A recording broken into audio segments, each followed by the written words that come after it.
in kana so ka gwada ko wata roba ko ƙwarya ka ɗauka ka ɗan ɗaura ka gwada bacci da shi.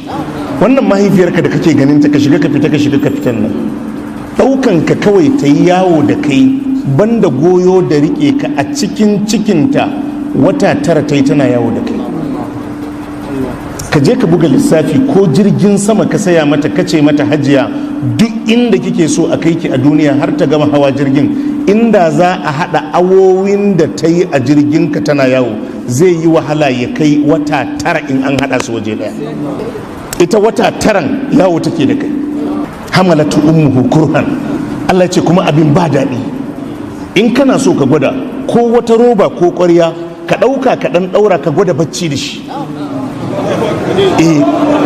Ka gwada ka sa a cikinka ka ɗaure shi ka gwada kwana ɗaya da shi. Ita cikin har yana wata 9 nan kawai baccin tana yi ne, ta inda take so ta kwantan ba zai kwantu ba.